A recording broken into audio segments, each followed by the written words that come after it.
Hello students, I am Parvinder Singh and today our topic is element of directing.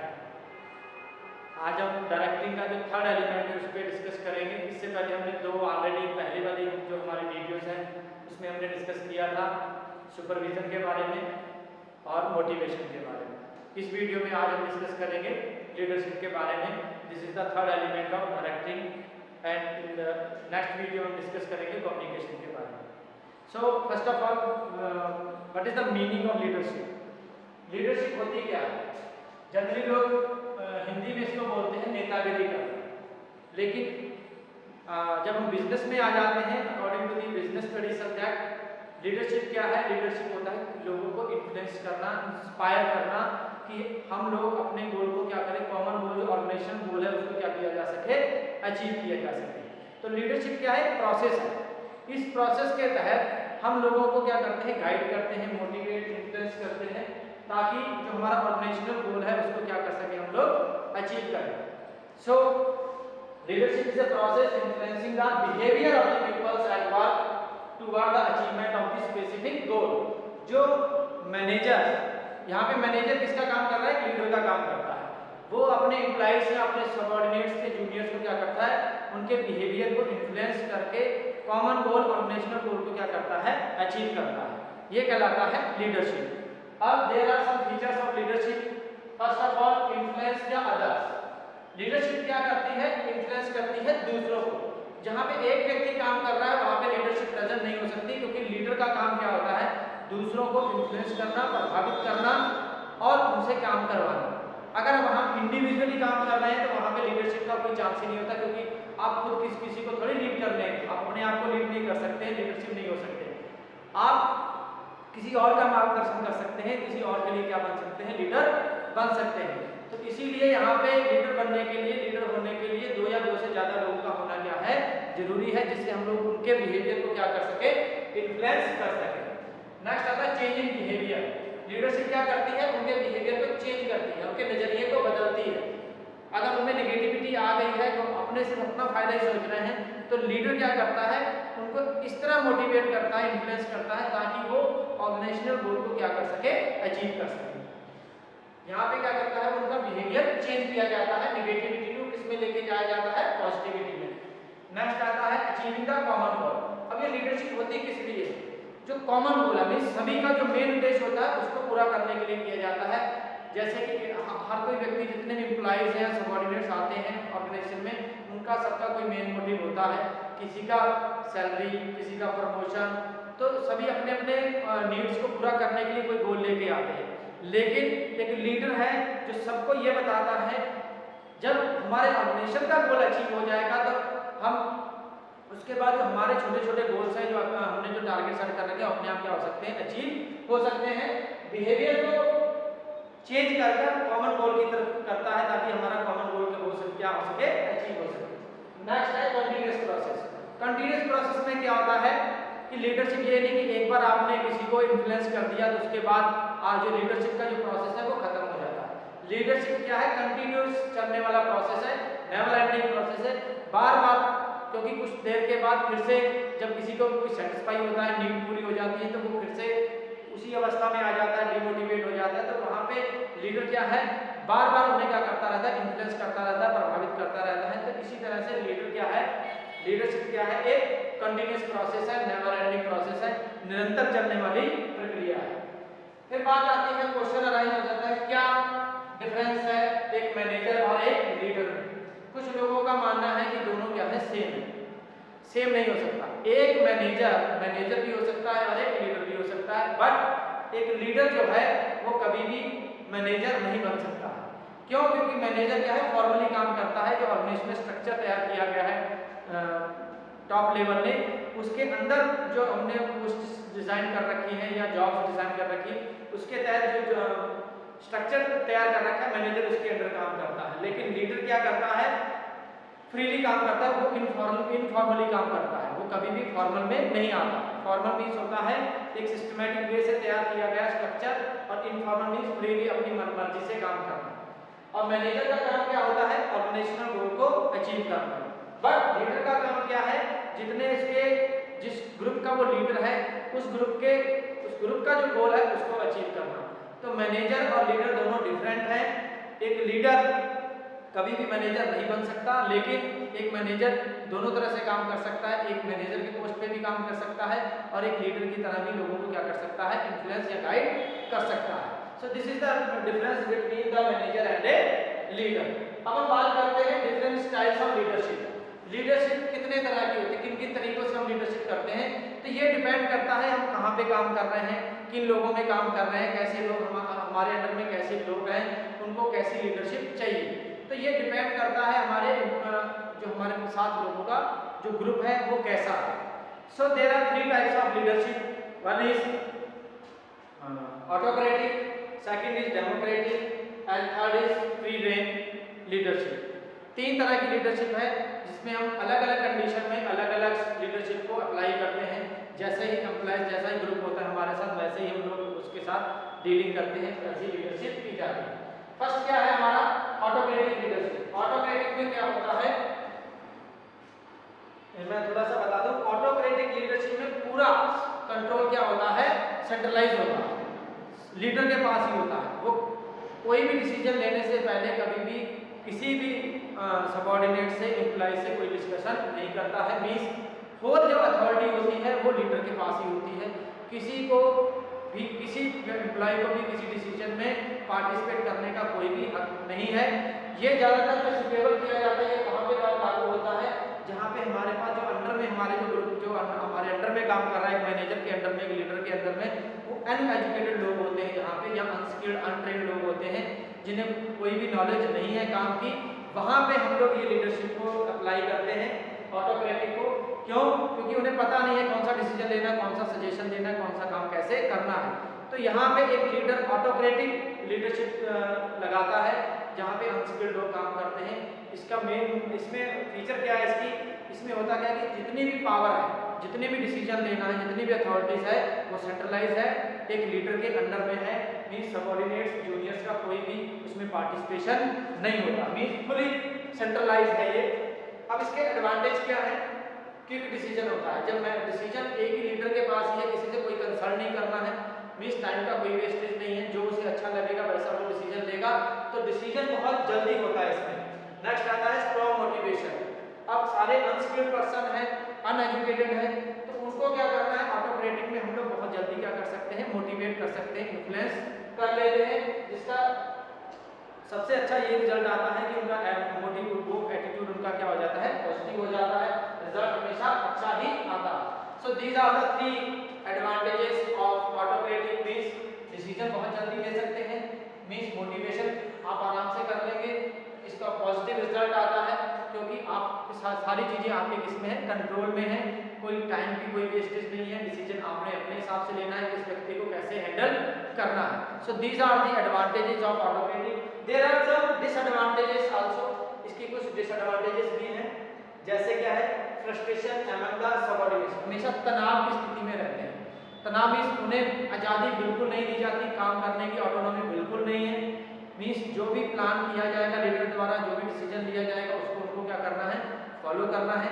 तो यहाँ पे जो जितने भी सबऑर्डिनेट एम्प्लॉइज हैं वो हमेशा तनाव में रहते हैं, फ्रस्ट्रेशन में रहते हैं और हमेशा दबाव की स्थिति में काम करते हैं।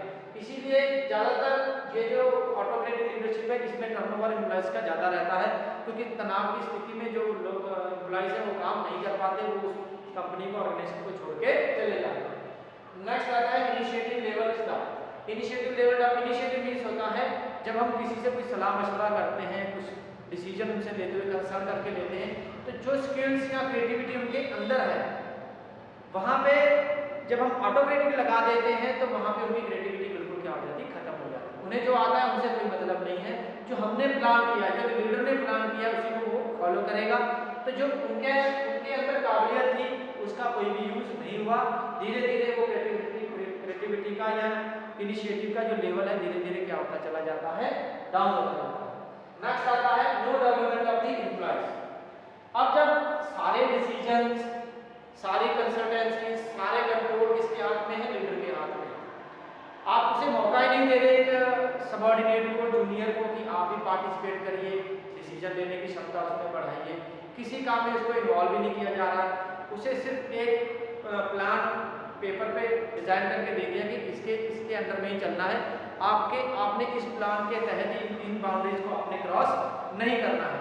वहाँ पे होगा क्या कि उसका डेवलपमेंट नहीं होगा। जो भी एम्प्लॉइज हमारे अंडर में काम कर रहे हैं, अगर वो इस काबिल हैं कि वो हमारे साथ पार्टिसिपेट कर सकते हैं, डिसीजन ले सकते थे, हमें सजेशन के व्यूज दे सकते थे, वहाँ पे जब हम ऑटोक्रेटिक लीडरशिप के तहत काम करते हैं तो वो उनका जो ओवरऑल डेवलपमेंट है वो क्या हो जाता है, रुक जाता है।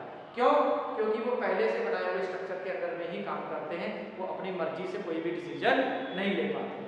तो ऑटोक्रेटिक ज़्यादातर these are the advantage disadvantage also।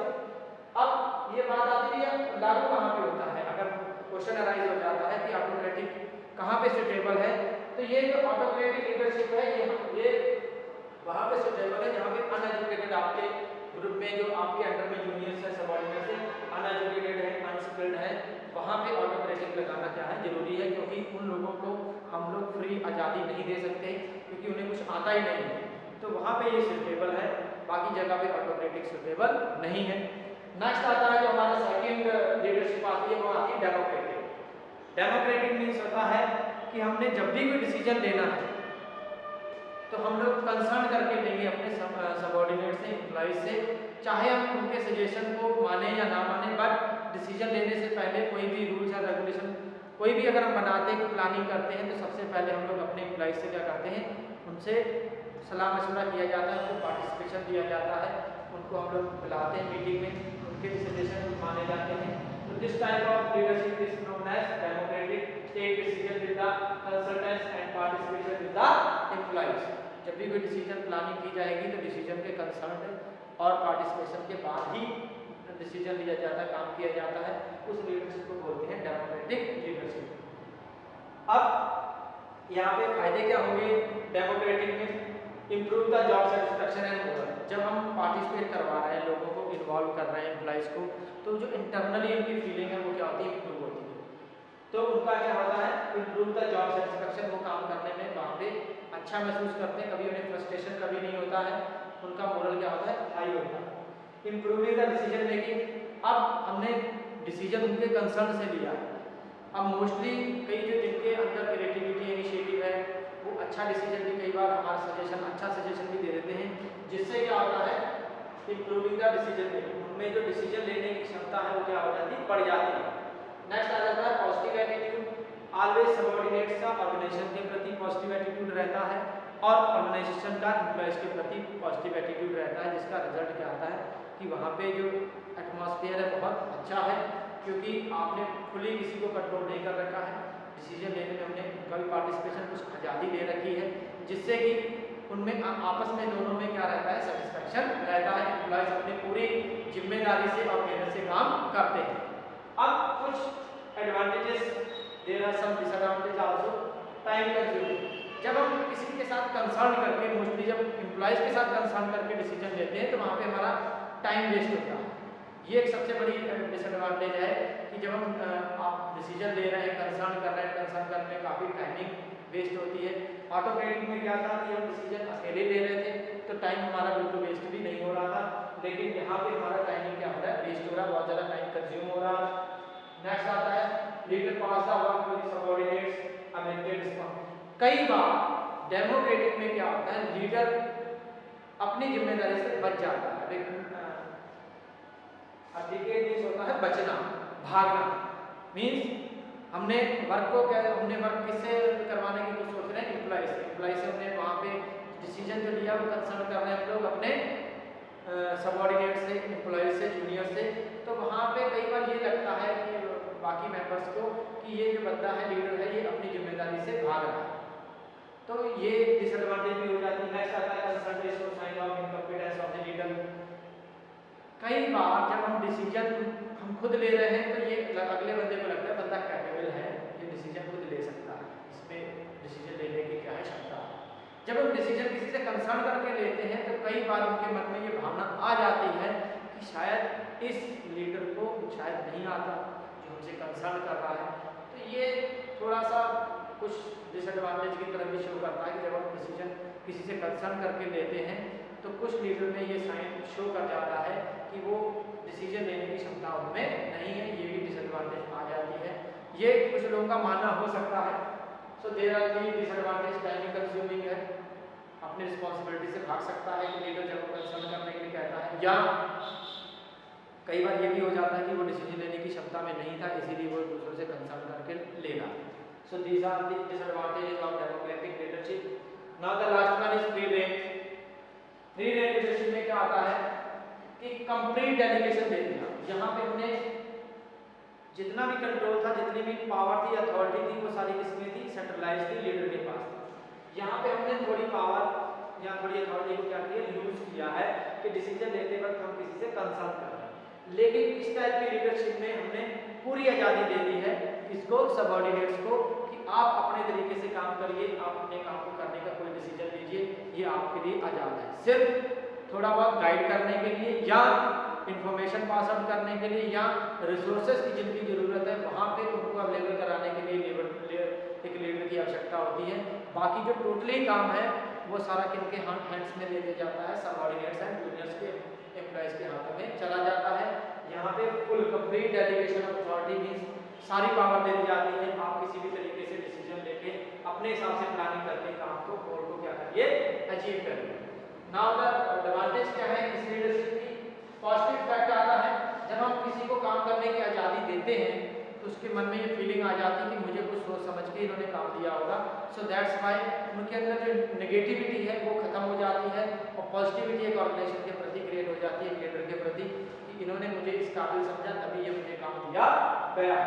Next आता है डेवलपमेंट ऑफ एम्प्लॉइज। जब आप किसी व्यक्ति को पूरी आज़ादी देते हैं काम करने की, डिसीजन लेने की, तो जो उनके अंदर के इंटरनली क्रिएटिविटी है या उनके अंदर इनिशिएटिव पहल करने का या डिसीजन लेने की जो क्षमता है वो और ज़्यादा बढ़ती है, जिससे उनका क्या होता है? डेवलपमेंट होता है।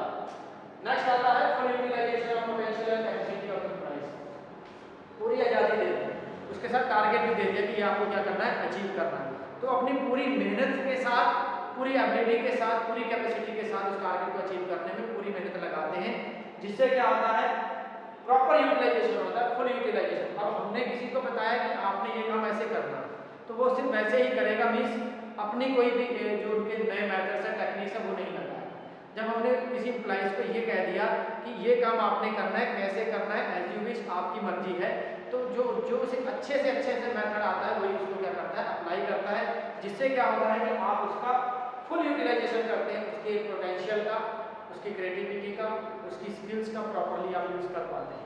So these are the advantage of free leadership. Next आता है disadvantage. Subordinates do not get guidance of leader. यहाँ पे अनदेखा करते हैं। जब हमने पूरी आज़ादी किसी को काम करने के लिए दे दी तो वो बीच में कभी भी आपका इंटरफेरेंस कभी भी मान्य नहीं करेंगे कि आप उनके कामों को क्या करें? इंटरफेयर करें, उनके कामों में इन्वॉल्व करें। तो यहाँ पे कंप्लीट कंट्रोल किसके हाथ में चला गया? सबऑर्डिनेट मींस लीडर का वहाँ पे कोई भी रोल नहीं होगा। कई बार उन चीज़ों का खामियाजा भी ऑर्गेनाइजेशन को भुगतना पड़ जाता है, लीडर को फेस करनी पड़ जाती है बहुत सारी प्रॉब्लम। नेक्स्ट आता है ignore the contribution of the leader. अब सारा कंट्रोल उसके हाथ में, तो उन्हें अनदेखा किया जाता है। लीडर कोई भी गाइड करता है, गाइडेंस करता है, इंस्ट्रक्शन देता है, उसको वो कभी भी एक्सेप्ट नहीं करते हैं। सारा का सारा कंट्रोल वो अपने हाथ में ले जाते हैं और लीडर का कोई भी कंट्रीब्यूशन इसमें नहीं होता।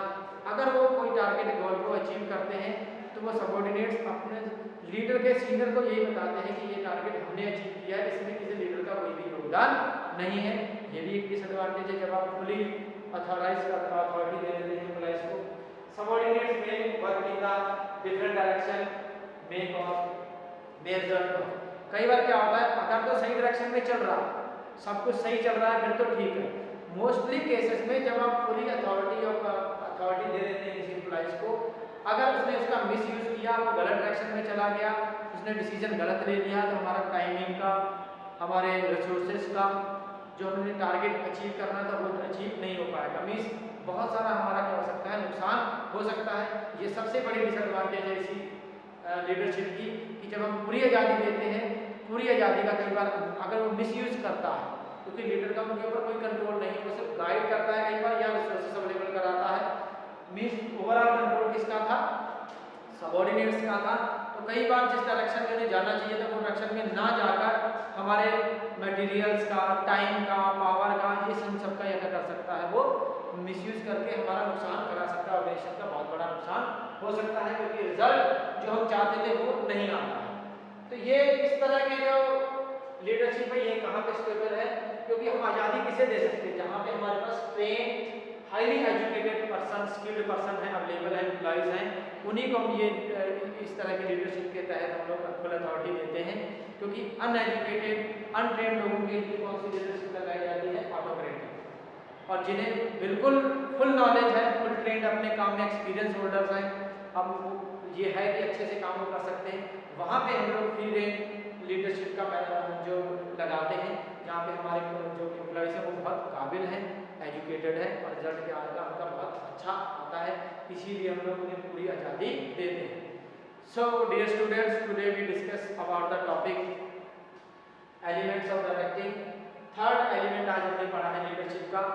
फोर्थ जो एलिमेंट हमारा कम्युनिकेशन है, हम नेक्स्ट वीडियो में पढ़ेंगे। इससे रिलेटेड अगर कोई भी प्रॉब्लम्स है या नोट्स में दिक्कत है तो आप हमें कमेंट बॉक्स में कमेंट करके बता सकते हैं। Thank you, have a nice day.